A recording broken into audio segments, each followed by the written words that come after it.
سألك عبادي عني فإني قريب أجيب دعوة الداعي إذا دعان فليستجيبوا لي وليؤمنوا بي لعلهم يرشدون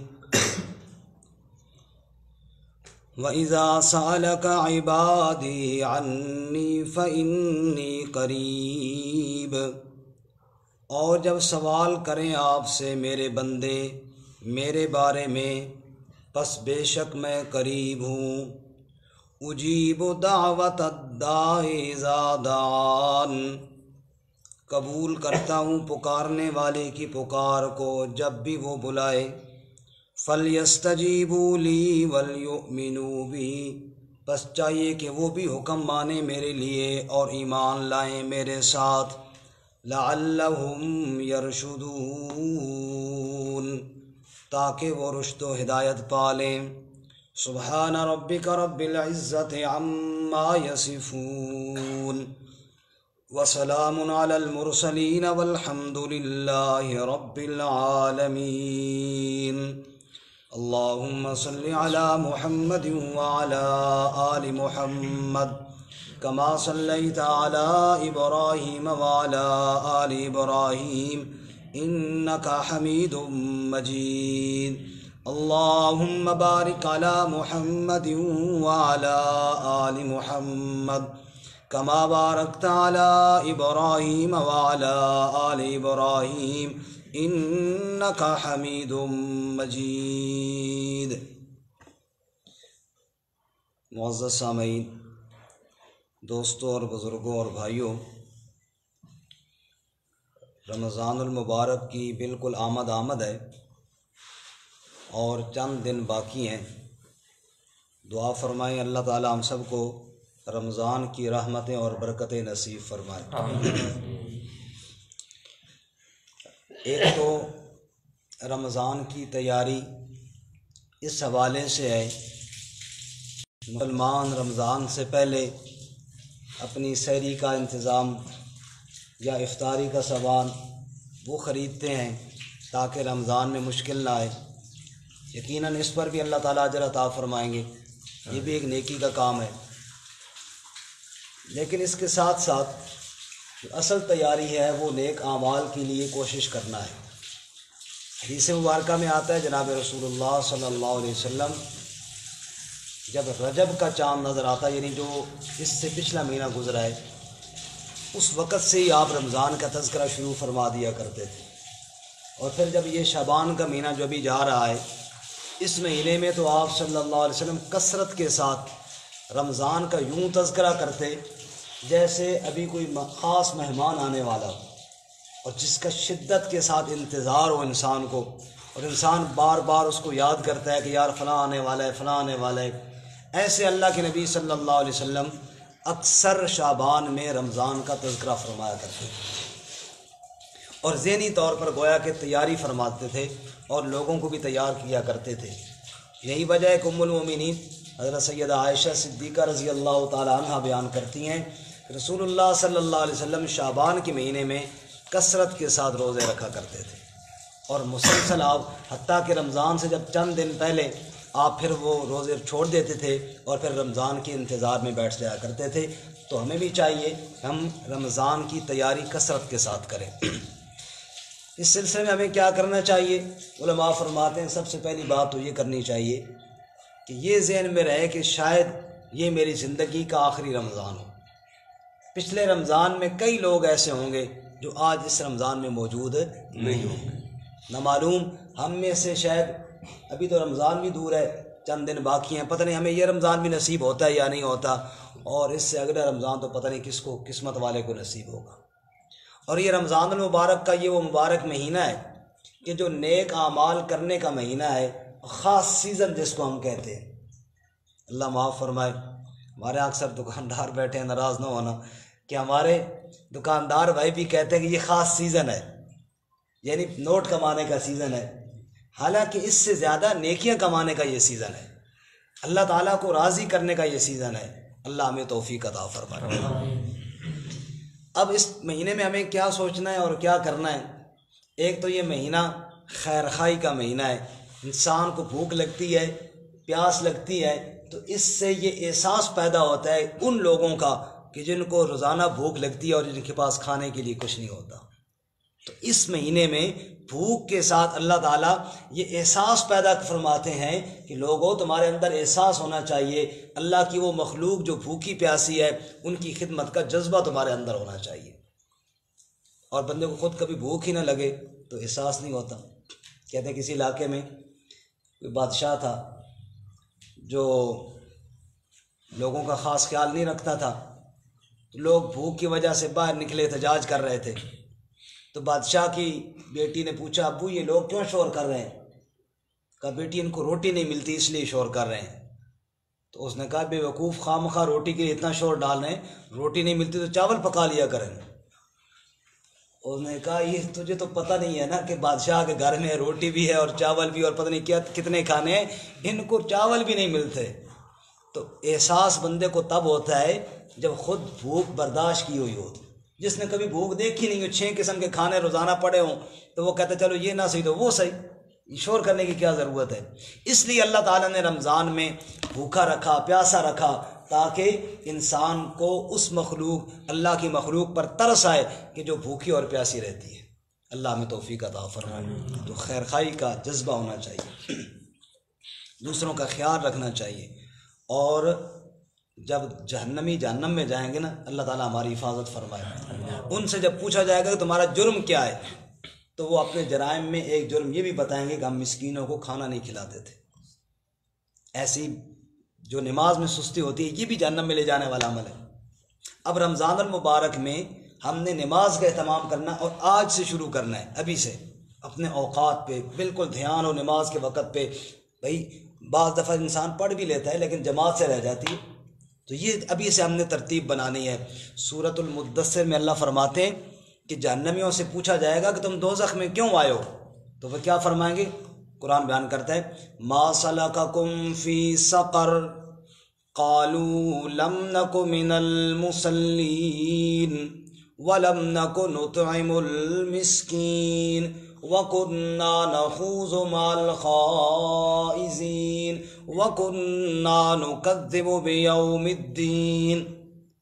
جہنمی جہنم میں جل رہے ہیں، پوچھا جائے گا کون سا تمہارا جرم ہے جو تمہیں جہنم میں لے کر آیا؟ وہ جواب میں کہیں گے لم نکو من المصلین، ایک تو ہم نماز نہیں پڑھا کرتے تھے، ایک تو ہم، اب اندازہ کیجئے نماز ضائع کرنا کتنا بڑا جرم ہے۔ قرآن بیان کرتا ہے انسان کو جہنم میں لے جانے والا جرم ہے۔ بعض لوگوں کو شیطان پتہ ہے کیا گمراہ کرتا ہے، اس کو کہو جی میں نماز پڑھ لو، پتہ ہے آگے سے کیا کہتے ہیں، وہ جی دل صاف ہونا چاہیے، ہمارا دل بڑا صاف ہے۔ خیر اللہ صاحب جاگ رہے ہیں نا، ہمارا دل کیا ہے جی؟ بڑا صاف ہے جی، ہمیں نماز کی کیا ضرورت ہے؟ تو اللہ تعالیٰ فرماتے ہیں جو نماز نہیں پڑھے گا یہ بے نمازگی انسان کو جہنم میں لے کر جائے گی۔ رسول اللہ صلی اللہ علیہ وسلم مرض الوفات میں ہیں، بیماری آپ کو شدت اختیار کر چکی ہے، نماز کا وقت ہوتا ہے، آپ صلی اللہ علیہ وسلم پر غشی طاری ہے، تھوڑا آپ سنبھلتے ہیں تو فرمانے لگے اصل الناس، کیا لوگوں نے نماز پڑھ لی کہ کوئی نہ؟ قالوا لا یا رسول اللہ بل ینتظرونک، اے اللہ کے نبی کوئی نہیں نماز پڑھی، لوگ تو آپ کے انتظار میں بیٹھے ہیں۔ اچھا پانی لاؤ میں وضو کروں۔ آپ صلی اللہ علیہ وسلم نے وضو فرمایا، پھر غشی طاری ہو گئی، پھر آپ صلی اللہ علیہ وسلم کی آنکھ کھلی، پھر سوال کیا لوگوں نے نماز پڑھ لی کہ کوئی نہیں یا رسول اللہ آپ کے انتظار میں بیٹھے ہیں۔ اچھا پانی لاؤ میں وضو کروں، پھر وضو فرمایا، پھر غشی طاری ہو گئی۔ جب 3 بار یہ بات ہوئی آپ نے فرمایا مروا ابا بکر فلیصلی بالناس، ابو بکر سے کہو وہ لوگوں کو نماز پڑھائے۔ اور اس حالت کے اندر بھی جب بھی آپ کی آنکھ کھلتی تو کس چیز کا ذکر؟ نماز کا ذکر۔ امت کو درس دے رہے ہیں، اس حالت میں بھی نماز سے غفلت نہ کرنا۔ پھر آپ کی کچھ طبیعت سنبھلی، ایک ہاتھ آپ نے حضرت عباس کے کندھے پر رکھا، دوسرا ہاتھ حضرت علی کے کندھے پر رکھا، اور پاؤں مبارک زمین پر کھسٹ رہے تھے، اور آپ بھی مسجد کے اندر تشریف لے آئے۔ امت کو سبق دے رہے نماز کبھی نہ چھوڑنا۔ اور حضرت سیدنا عمر فاروق رضی اللہ تعالیٰ عنہ نماز کی حالت کے اندر ہیں اور ایک ظالم مجوسی نے خنجر مارا پیٹ کے اندر، اس دشمن نے جو وار کیا پیٹ میں سارا پیٹ چاک ہو گیا۔ صحابہ دوڑے عمر کو اٹھانے کے لیے اور عمر نے فرمایا پہلے نماز مکمل کرو، میری پرواہ نہ کرو۔ نبی پاک سے نماز کی اہمیت سیکھی تھی نا، اب حالت یہ ہے کہ پیٹ چاک کر دیا گیا لیکن نماز کی پھر بھی فکر ہے۔ فرماتے ہیں 2 دن حضرت عمر رضی اللہ تعالیٰ عنہ موت اور زندگی کی کشمکش میں تھے۔ جب نماز کا وقت آتا تو ساتھی کان میں کہتے حضرت جی نماز کا وقت ہو گیا، تو فوراً بیدار ہو جاتے، آنکھیں کھول لیتے، اٹھ تو نہیں سکتے تھے لیکن وہاں اشاروں سے نماز پڑھتے اور فرماتے بالکل تم نے اچھا کیا جو مجھے بتا دیا، جو آدمی نماز نہیں پڑھتا اس کا کوئی حصہ نہیں ہے دین کے اندر۔ تو میرے بھائیوں نماز کا اہتمام، رمضان بالکل قریب آ رہا ہے، نمازوں میں جو غفلت اور سستی ہے، خاص کر فجر کی نماز میں سستی ہو جاتی ہے، سورج طلوع ہو رہا ہوتا ہے، کئی ساتھی اس وقت پڑھ رہے ہوتے ہیں، فرمایا اس سستی سے اپنے آپ کو بچانا ہے، اللہ ہمیں بچنے کی توفیق عطا فرمائے۔ اسی طرح مسکین کا کھانا، وَلَمْ نَكُ نُطْعِمُ الْمِسْكِينَ، ایک تو ہم سوال ذہن میں جہنمیوں سے پوچھا جائے گا دوزخ میں کیوں آئے ہو؟ نماز نہیں پڑھتے تھے۔ وَلَمْ نَكُ نُطْعِمُ الْمِسْكِينَ، مسکین کو کھانا نہیں کھلایا کرتے تھے، پڑوسی بھوکا ہے کوئی پرواہ نہیں ہے۔ رسول اللہ صلی اللہ علیہ وسلم نے ارشاد فرمایا وہ آدمی مومن نہیں جو خود تو پیٹ بھر کر کھا لے، پڑوسی بھوکا سو جائے، اس کے بچے بھوکے رات گزار لیں۔ فَلَقْتَحَمَ الْعَقَبَةَ وَمَا أَدْرَاكَ مَا الْعَقَبَةُ فَكُّ رَقَبَةٍ أَوْ إِطْعَامٌ فِي يَوْمٍ ذِي مَسْغَبَةٍ يَتِيمًا ذَا مَقْرَبَةٍ أَوْ مِسْكِينًا ذَا مَتْرَبَةٍ۔ اللہ فرماتے ہیں جنت کی امیدیں لگانے والوں، ابھی تو تم نے جنت والے کام ہی کوئی نہیں کیے، سخت بھوک والے دن کسی یتیم کو کھانا کھلا دیا کرو، جب سخت بھوک ہو کسی مسکین کے پیٹ کے اندر لقمہ ڈال دیا کرو، جنت کا سودا ہو جائے گا۔ جنت کا کیا ہو جائے گا؟ اتقوا النار ولو بشق تمرہ، اللہ کے نبی صلی اللہ علیہ وسلم نے ارشاد فرمایا جہنم کی آگ سے بچو اگرچہ کھجور کا ایک ٹکڑا ہی صدقہ کر کے کیوں نہ بچو، لیکن جہنم سے اپنے آپ کو بچاؤ۔ معلوم ہوا غریب کے پیٹ کے اندر لقمہ ڈالنا یہ اپنے آپ کو دوزخ سے آگ کی بچانے کا سودا کرنا ہے اللہ تعالیٰ سے، اس کی ترتیب بنائی ہے۔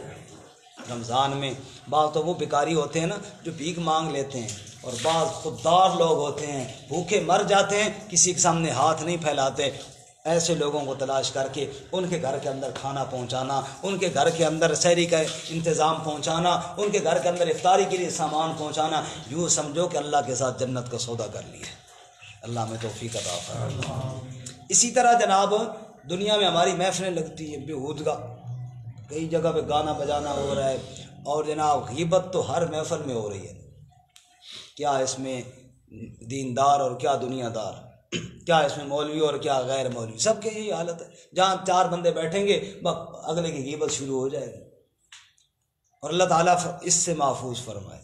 کیا اللہ فرماتے ہیں ما یکون من نجوا ثلاثۃ الا هو رابعهم ولا خمسة الا هو سادسهم ولا ادنى من ذلك ولا اکثر الا هو معهم، جہاں 3 بندے بیٹھتے ہیں چوتھا اللہ وہاں موجود ہوتا ہے، جہاں 5 بیٹھتے ہیں چھٹا اللہ وہاں موجود ہوتا ہے، 3 سے کم ہو یا 6 سے زیادہ ہو، جہاں بھی کوئی جتنے بندے بھی ہوں گے اللہ ان کے ساتھ ہوتا ہے۔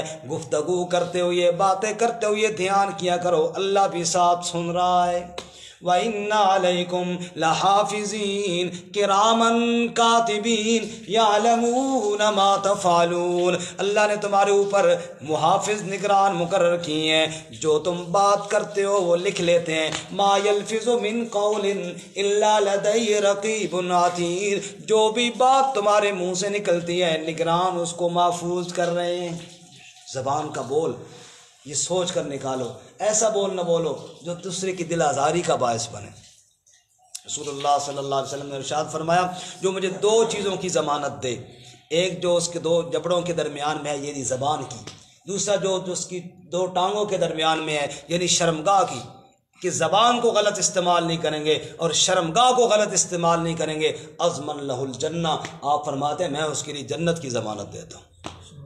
زبان کو کنٹرول کرنا، زبان کا بول اتنا خطرناک ہوتا ہے، بعض دفعہ قتل تک نوبت آ جاتی ہے۔ بنیاد کیا بنتی ہے؟ زبان کا غلط استعمال۔ زبان کو سوچ کر استعمال کرنا ہے۔ اللہ میں توفیق عطا فرمائے۔ اللہ تو اعمال تو کرنے والے بہت سارے ہیں، انشاءاللہ کچھ اگلے درس میں بھی عرض کریں گے، لیکن بات یہ ہے کہ رمضان کے روزے کا، اس رمضان کے مہینے میں رب کے ساتھ تعلق گہرا جوڑنا، جو میں نے آیت پڑھی ہے اس میں یہی ہے۔ اچھا، یہ جو آیت میں نے پڑھی ہے سورۃ البقرہ کی شروع میں جو پڑھی تھی، اس رکوع میں روزے کا ذکر ہے۔ بات شروع رہی یا ایھا الذین آمنوا کتب علیکم الصیام کما کتب علی الذین من قبلکم لعلکم تتقون، اے ایمان والو تمہارے اوپر روزے ہم نے فرض کیے جیسے پہلے لوگوں پر فرض کیے تھے تاکہ تمہارے اندر تقوی پرہیزگاری آ جائے۔ اور اس کے بعد بھی رمضان کا ذکر ہے جو میں نے آیت پڑھی تھی، اور رمضان کی راتوں اور اعتکاف کا ذکر ہے۔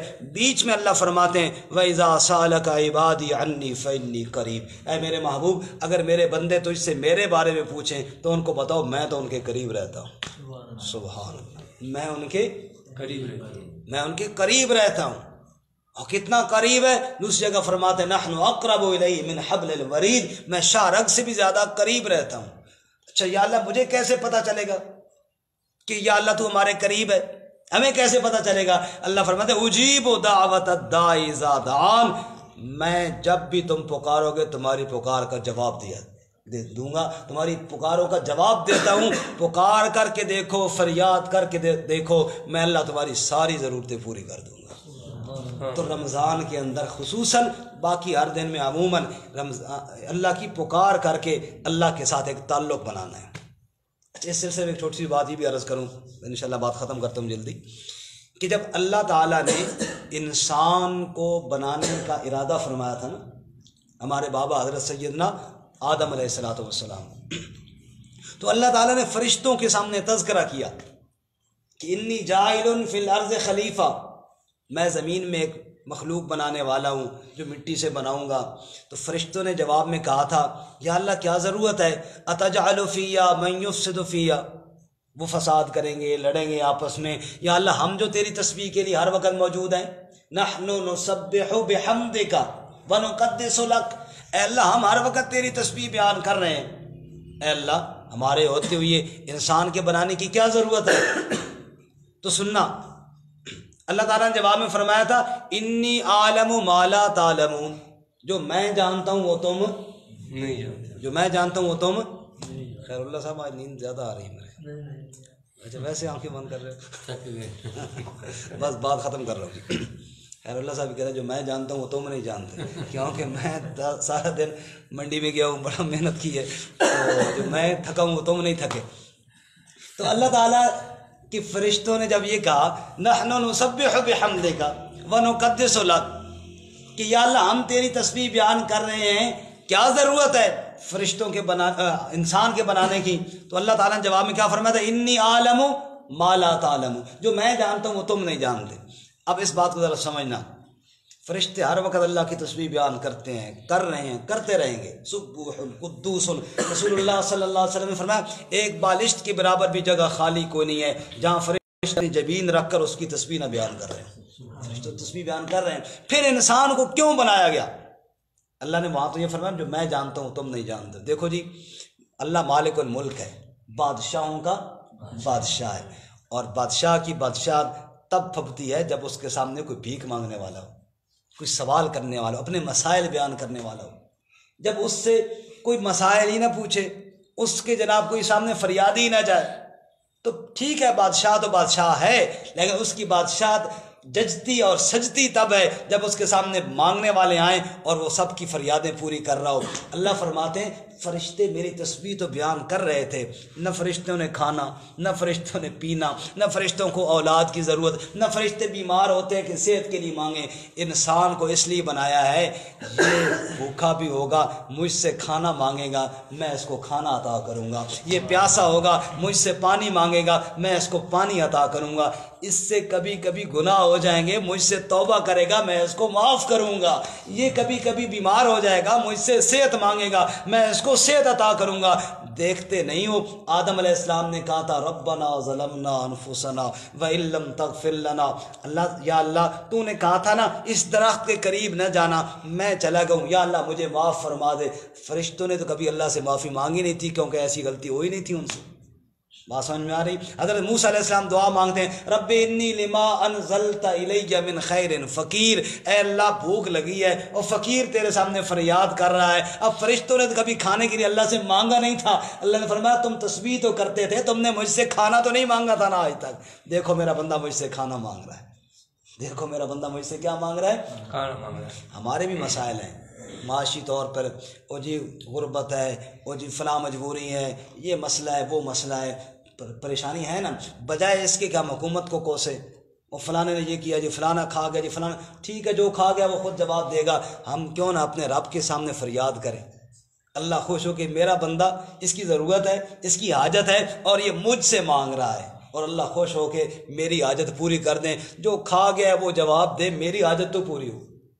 مجھے کیا لگے کسی سے، بچہ گلی میں رو رہا تھا، ماں کو پتہ چلا، ماں باہر گئی، کسی نے کہا بھائی بچوں کا دھیان کرنا، باہر کوئی خطرناک چیز موذی جانور آیا ہوا ہے اور وہ کاٹ رہا ہے بچوں کو، تو ماں نے دیکھا بچہ ساتھ کھڑا ہے گلی میں، ماں نے بچے کو اٹھایا، اندر لے آئی، کنڈی لگائی، اور اس نے کہا کتے جانے کتے والے جانے، میرے بچے کو تو کوئی تکلیف نہ ہو، اور کوئی کھا گئے تو کھانے والے جانے اور جن کا کھایا وہ جانے، میں تو رب کے سامنے اپنی فریاد کروں، یا اللہ میرا مسئلہ حل کر۔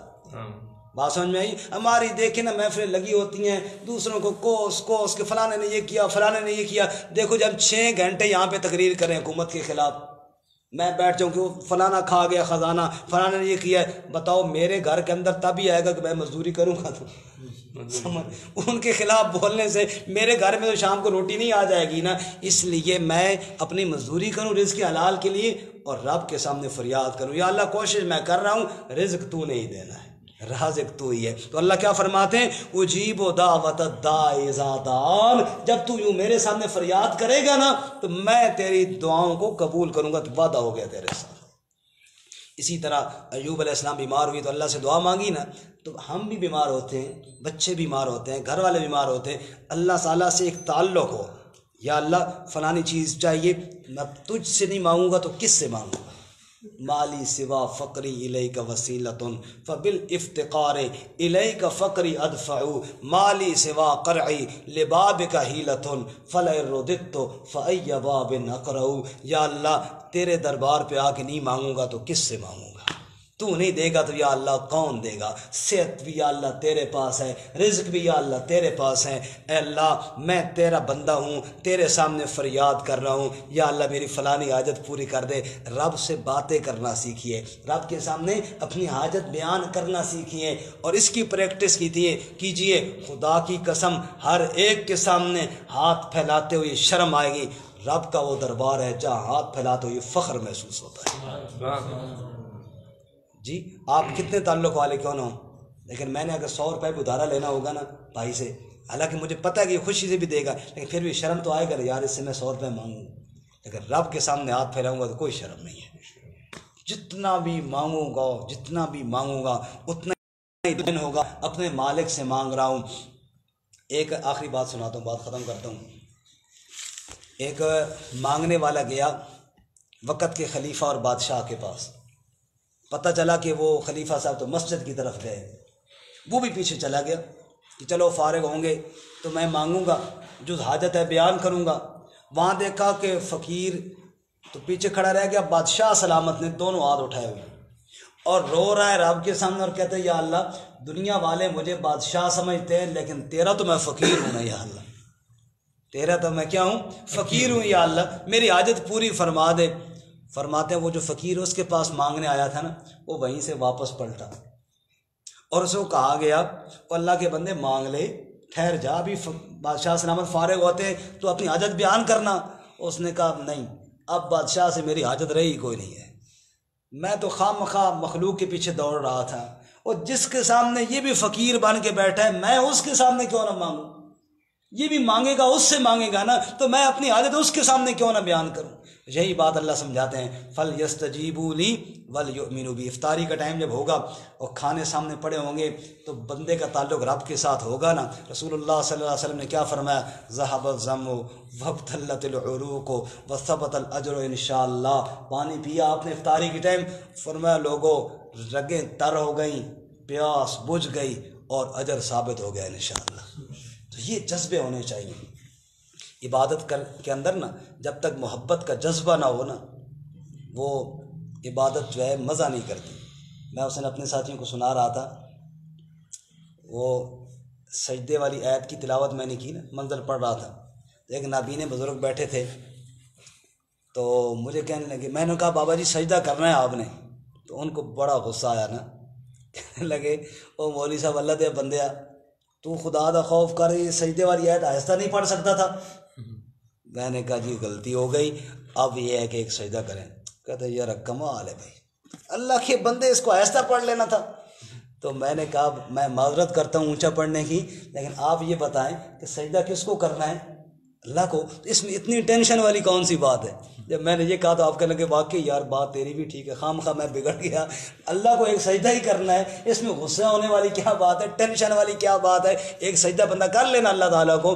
عرض کرنے کا مطلب یہ ہے کہ عبادت جو کرنی ہے وہ شوق کے ساتھ کرنی ہے، مجبوری سمجھ کے نہیں کہ جناب نماز کا وقت اب کیا کریں جی روزہ رکھنا ہی پڑے گا نماز، ایسے نہیں، ایک محبت کے ساتھ جذبے کے ساتھ۔ اللہ مجھے آپ سب کو تو